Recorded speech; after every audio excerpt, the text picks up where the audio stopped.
Olá, meu nome é Helena Mistal Demaniche e esse vídeo surgiu da necessidade de oferecer algum material de apoio às aulas que eu ministro na graduação e na pós-graduação, especialmente nesse período de confinamento.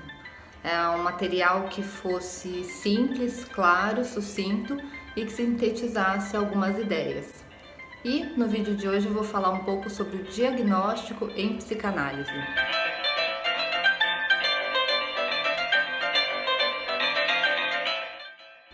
Bom, acho que uma das primeiras questões a ser tratada é as diferenças entre o diagnóstico da psicanálise e o diagnóstico da psiquiatria contemporânea. O DSM, o Manual Diagnóstico e Estatístico de Transtornos Mentais, que é a base do diagnóstico na psiquiatria contemporânea, se propõe como um sistema classificatório e operacional. Propõe-se como um sistema para classificar as diversas doenças a partir da descrição dos comportamentos destas doenças. Quais são esses comportamentos patológicos, qual frequência devem ocorrer, por quanto tempo, entre outros fatores para operacionalizar e viabilizar operações diagnósticas. Esse sistema classificatório ele se ocupa com a fenomenologia dos sintomas, com a descrição desses sintomas, a forma que esses sintomas têm, como eles se manifestam, com os comportamentos observáveis. Ele não se ocupa com uma teoria do sintoma. E a psicanálise? Bom, a psicanálise é uma teoria do sintoma, da personalidade, e a psicanálise ela tem uma noção que perpassa toda a sua teoria como um pano de fundo, e às vezes não tão como um pano de fundo assim, mas que é a de realidade psíquica. E que essa realidade não apenas molda a forma como cada um vê, se relaciona com o mundo, como é mais determinante do que a realidade supostamente objetiva e compartilhável. E que em muitos casos, se você desconsiderar essa realidade, você não consegue tratar o sujeito.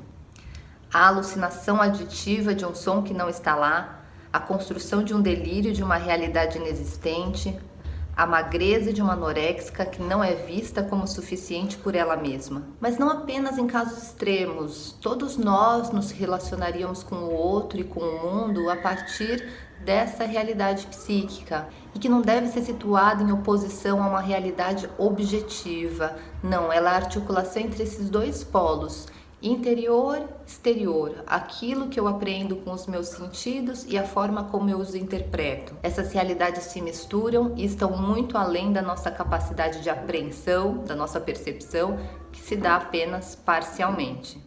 Assim, no tratamento psicanalítico, os instrumentos diagnósticos e de tratamento estarão marcados por essa concepção. Em uma perspectiva psicanalítica, não dá, portanto, para se fiar apenas nos sintomas observáveis, porque eles não levam em conta de que forma esses sintomas se inserem na realidade psíquica do paciente ou de cada um, que é muito subjetivo.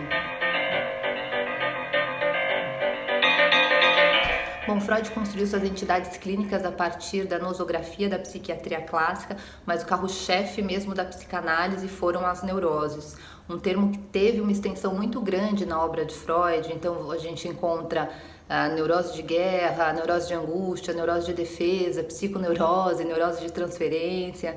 Alguns desses termos ele abandonou, outros não foram foco da psicanálise e alguns deles ainda são utilizados como sinônimo. Nesse quadro, vocês veem uma classificação das neuroses em Freud dividida em dois momentos, 1915 e 1924.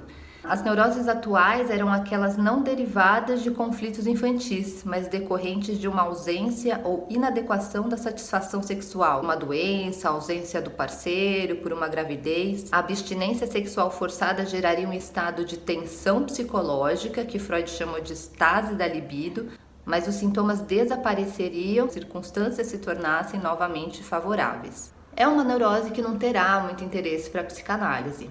As psiconeuroses, um conceito mais amplo, incluíam as psiconeuroses de defesa ou de transferência, que estavam relacionadas a fixações na situação edipiana, e as psiconeuroses narcísicas derivadas da situação pré-edipiana. Depois ele abandonou o conceito de psiconeurose, desdobrando em neurose e psicose. Aí ele construiu uma categoria exclusiva para a melancolia, quadro clínico que ele separava das psicoses, caracterizando-a como a única neurose narcísica. A gente pode pensar essa nosografia freudiana a partir da segunda tópica do Freud, as três instâncias, id, ego e superego, e os conflitos que existiriam em cada uma dessas entidades clínicas. As neuroses seriam derivadas de um conflito entre o ego e o id. O id manda o impulso, o ego recusa em nome do superego e da realidade, e a necessidade de recalcamento do impulso geraria a neurose. Já as psicoses corresponderiam a um conflito entre o ego e o mundo externo por conta de uma frustração muito séria de um desejo por parte da realidade. Essa frustração intolerável geraria dissociação do ego em relação ao mundo externo. E o delírio seria uma espécie de remendo onde surgiu essa fenda. É a criação de uma nova realidade, agora adequada aos impulsos desejosos do id. Vocês vejam que nessa perspectiva a etiologia, ou seja, as causas da neurose e da psicose permanecem as mesmas. Ambas fazem referência a uma frustração e à impossibilidade do ego em conciliar as instâncias. Tudo depende se o ego permanece fiel à realidade e silencia o id, ou se ele é dominado pelo id e arrancado da realidade.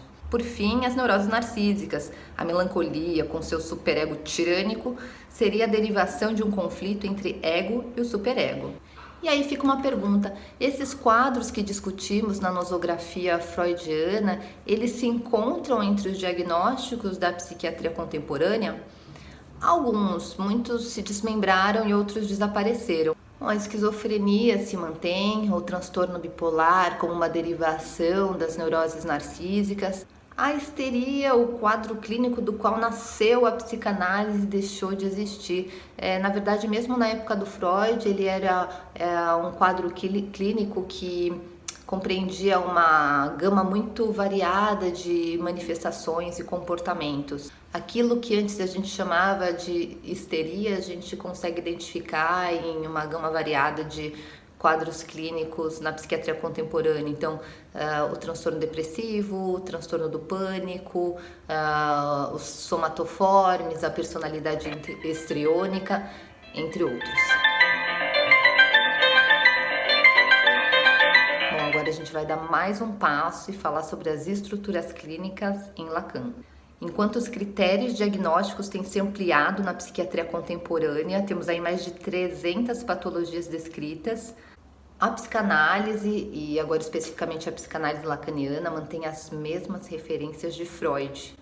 Por quê? Lacan toma as categorias psiquiátricas que promovem uma descrição dos sintomas, é uma clínica descritiva, mas a partir dos pressupostos psicanalíticos. E isso muda tudo.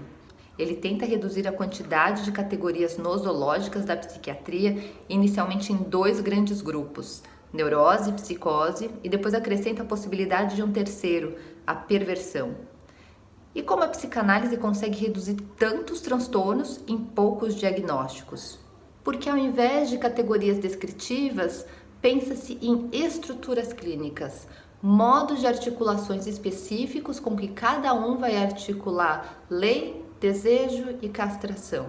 E como o confronto com a falta que marca o sujeito desejante da psicanálise condiciona a forma de cada um se haver com questões existenciais como sexo, paternidade, desejo, outro, lei e etc. E estes poucos modos de articulação principais podem se manifestar a partir de sintomas muito variados.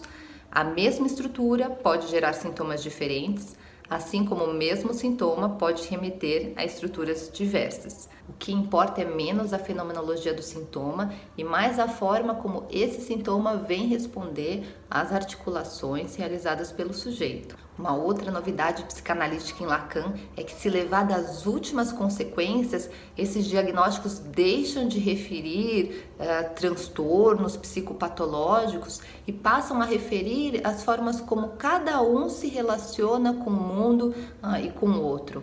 Quer dizer, todos nós estaríamos submetidos a alguma dessas estruturas. Uma segunda pergunta seria o que determinaria esses grupos? O que faria a baliza entre essas estruturas?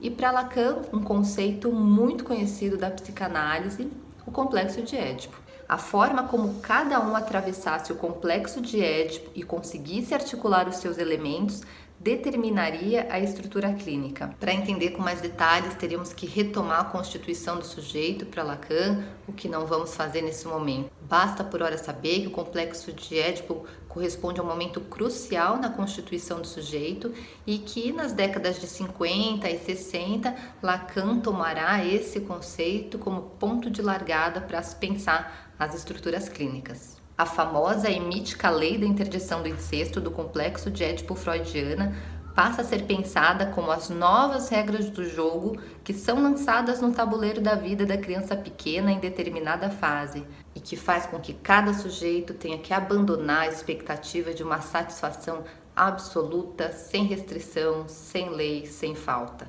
embora essa expectativa permaneça em algum lugar no inconsciente. Resta saber se essa lei é registrada, se o sujeito se submete a ela. O registro e a submissão à lei é o que vai marcar a descontinuidade entre neurose, psicose e perversão. O neurótico se submete à lei e às novas regras do jogo. Aceita, mas aquilo que o neurótico teve que abrir mão para se submeter é recalcado e conservado no inconsciente e retorna na forma dos sintomas. O perverso trabalha a partir do desmentido, convive com duas realidades. Ele reconhece a lei e, ao mesmo tempo, nega as novas regras do jogo. Aquilo que é negado retorna e é conservado na forma de fetichismo. E o psicótico é o modo de foraclosão. Ele não conseguiu registrar a lei e, portanto, não estrutura sua realidade mediada por essas novas regras do jogo. O prazo para que essa operação se desse expirou, e aquilo que não foi possível registrar retorna na forma de alucinações e delírios psicóticos.